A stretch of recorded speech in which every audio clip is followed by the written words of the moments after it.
That's not all that's possible on QuickTeller. It's also possible to send money, pay your estate levy, electricity bills, school fees, and buy airtime.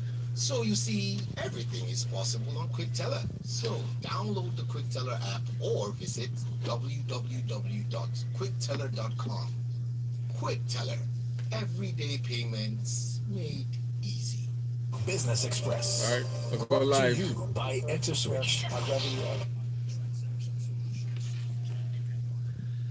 Good morning, and thank you for staying with us. You're listening to Smooth 98.1. Love music, love life. My name is Valentino, who welcoming you to Business Express 981 with Rotus. Hey, Rotus. Good morning, Valentine, and good morning to everyone out there. Good morning Good to to be you. here. Please join the conversation by sending a message on WhatsApp. That number is 0809 444 0981. That's 0809 444 0981.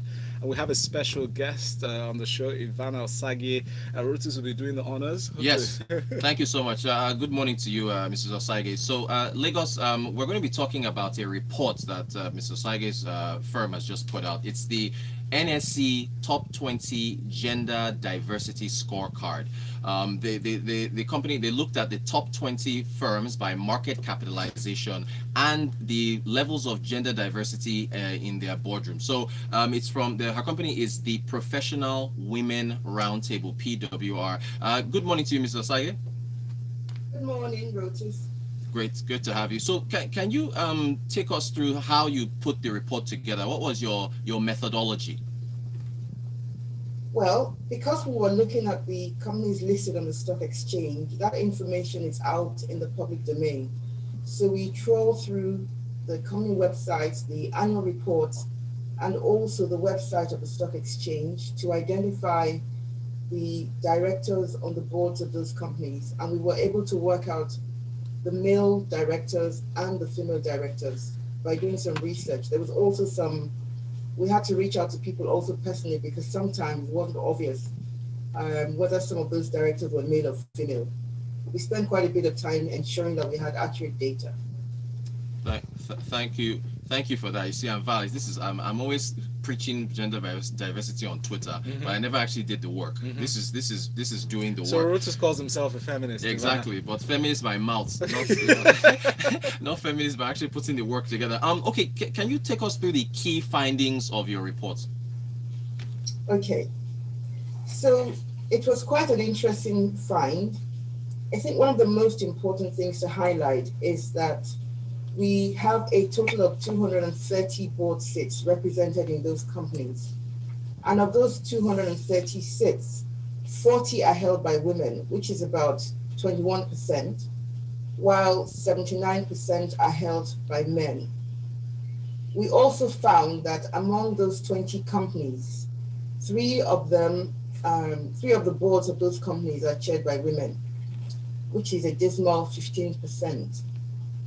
It's also good to highlight the fact that the top performer on that benchmark was Access Bank. Access Bank had a total of 42.9% representation of women on the board, and they also have a female board chair. The other thing is, it's quite interesting to see that the banking sector seemed to be ahead of the other sectors in the report because we have about 8 banks represented in the top 20 companies on the stock exchange. And of those 8 banks, 50% of them on that list had at least 30% of their board seats occupied by women. And we think this may be because of the CBN stipulation that 30% of the boards of Nigerian banks should be women. And that was the work that was done by His Royal Highness Sanusi Lamido Sanusi when he was CBN governor. He did quite a bit of work in that area, and that was a culmination of the work he did. That's a guideline from CBN. We also found that 15%. I'm sorry, I already said that 15% of the top companies of the companies on that list had female board chairs. Also, 30% of the top 20 companies have at least 30% female representation on their boards. And this is comparable to the UK, where research has found that 33% of the FTSE 100 companies have 30% of their board seats occupied by women. Again, in the UK, the government has advocated 30% female board representation for listed companies. They're not quite there yet, so they're struggling almost as much as we are in Nigeria. I also want to highlight the fact that one company in the list does not have any woman at all on the board. So we see that there's quite a bit of work that we need to do, but we're happy that we have companies like Access Bank, like I said, which has 42.9% female representation. Also, Stanbic IBTC had 40% female representation. Lafarge had 36.4%. Union Bank had 30.8%. Nigerian Breweries and FPN Holdings both have 30% representation of women. All right. Go ahead. Okay. Yes, go ahead, please. Go ahead. I'm just going to say that given that the Nigerian population is 50-50, we know that we have a lot of work to do. But I think that if you're at 0%, for instance, trying to aim for 100, even 20-30% is progress. So we celebrate the progress, but we also need to bed down and get the work done so that we get more women involved in governance in large corporations and generally across the board, I would say, actually. Certainly. Thank you for that. And just for people that wonder, I'll tweet out the report, but it's Notori Chemical Industries. They're the ones with absolutely zero, no female representation at all. Those are the guys that bought over NAFCON. Right. It was formerly NAFCON. Exactly. Okay. For is this going to be an annual report, or can we look forward to it maybe quarterly or semi-annually, or are you going to stick to it being annual? It's going to be an annual report because obviously the boards don't change that regularly out there. So it will be an annual report. What we also want to do is do something that looks at executive management, because as I'm sure you know, that also has a bearing. So research shows that actually having more women involved in both executive management and at board level results in companies having better financial performance, better decision making, and also accelerates innovation in these companies. So we want to extend the report. And when we look at executive management, probably that will be more frequent than annual. But at the board level, it will be annual because the boards don't change that frequently. Okay.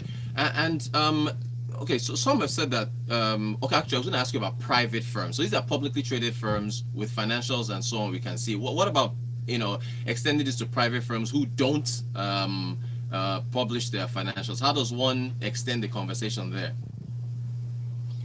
So one of the reasons why we're doing this is because we want to introduce some level of peer pressure and exert some pressure on businesses so that they want to comply, because it becomes aspirational to appear in the scorecard and to be seen to be doing well, which would mean that for the private companies, they will be willing to make the data available. Unlike the public companies where the data is out there, for private companies, the information is not out there. So we would actually need to approach the companies to ask them questions. And so if it's something that they find aspirational, they want to do, they will be more willing to make that data available. So yes, we certainly would like to expand the report to include the larger private companies. So companies maybe that have very large turnover, that are very prominent in the marketplace, yes, we'd like to involve them.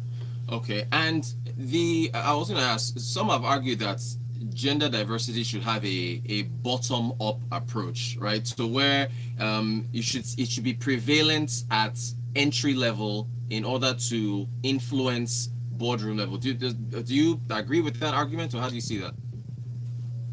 Yes, I certainly don't think it's an or, I think it's an and. I think you do it bottom up and you also do it top down. It's very true. The more women you have at entry level and at middle level, the larger the pipeline you have to ascend to executive management and also into the boardroom. So yes, one of the things that we do at PWR is that we work with organizations to help them put in place diversity programs so that we build a workplace that encourages women to come in and also to stay. Because the challenge that we have is that a lot of women come in at entry level, but because they sometimes struggle to juggle the home front and the place, many of them exit when they get to middle management. So what you find is that you have something which is recognized as the missing middle, where you have a lot of women at entry level, for instance, and then you get into middle management and you have very few women. And so there's not enough women to join the pipeline to make it up into the upper levels, into executive management and the boardroom as well. So it's important to work at all levels in the organization. But I have to say that even if you're working at the bottom, rarely it has to be top down, it has to be driven from the top, because the leadership has to have commitment to gender diversity. They have to be convinced of the business case for gender diversity for this to work. But I agree that we should adopt a top down and a bottom up approach in making this happen. All right. Val, is there a message from yes. What's this? Okay, We'll have a few messages. Tunuga first sent in this one. He said, did 42% representation of the women on the board of the bank mentioned reflect on their performance when compared with their peers in the industry? That's a question. Okay. And then we have this other one here. This one is from AJ. AJ says, I prefer women in position rather than men, since most women adhere to corporate governance than the men. Okay. Yeah, there's been that argument, I mean, that you would yeah. see less cases of corporate governance and ethics issues if we would see that more often. As far as performance, Mr. Osage, I think is it the IMF? I can't remember who else put out a report saying that if you have more diversity, it would reflect on the performance of some of these companies. Is that right? Yes, so the IMF have told us that gender parity has a huge impact on economic development in any society. Research by McKinsey also found specifically that African companies with at least 25% female representation on their boards had 20% higher than average earnings before interest and tax. Also, studies by the Catalyst Inc., which is a global gender diversity advocacy organization, confirm that financial performance for firms improves with more gender balanced boards. I mean, there are loads of research out there that have been conducted by credible organizations which prove that companies do better financially when they have more gender balanced leadership and also boards. And this is because you also have better decision making. You avoid groupthink. So if you have men, typically just only men on the boards, men will typically have very similar viewpoints. If you have men and women, then you have more diversity. You're likely to have better decision making because you have a wider range of input.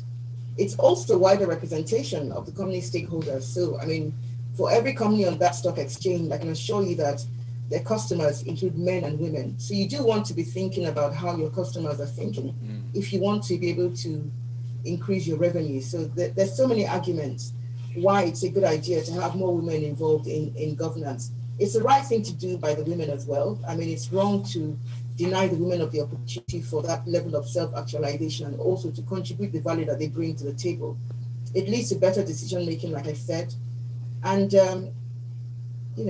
it just shows that we break down these stereotypes. And the other thing that I want to say is that it's important as well because it gives the younger women and the younger girls in school something to look up to. You have that role modeling happening because they can see representation of people like themselves in the top spaces doing fantastic things. And so they're able to aspire. And in the end, it's a win-win for everybody because you need to have the men and women involved in leadership and governance for things to work better in our society, inclusive workplaces and societies generally. Great stuff. We're out of time, right? Yes, we're out of time. But she hit the nail on the head when she said something about understanding what the customer needs. That's exactly as well.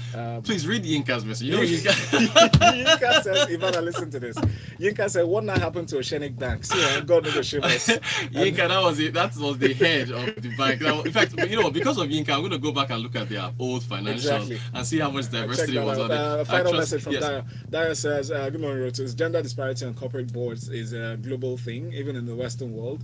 The Nigerian statistics reeled out by Ivana is even commendable. Really, thank you, Dio. Thanks for your messages. Mrs. Ivana Osaige, the founder of the Professional Women Roundtable. Thank you so much for taking us through. Thank you so much for taking us through your report. And I'll tweet it out so people can read it. And I think we'll have it on YouTube as well, so folks can check it out. Yeah. Thank you so much. I appreciate your time. Thank you. All right, stay with us here on Smooth 98.1 at 7:30. We'll bring you the flagship show. It's called Freshly Pressed 981. That's where we'll give you detailed analysis of our newspaper stories. Stay with us on Smooth 98.1. Brought to you by EnterSwitch. Thank you, Transaction solutions you can depend on. Hi, this is Gold Swagger on Smooth 98.1. The smoothest dial on Lagos Radio. Why don't you stay?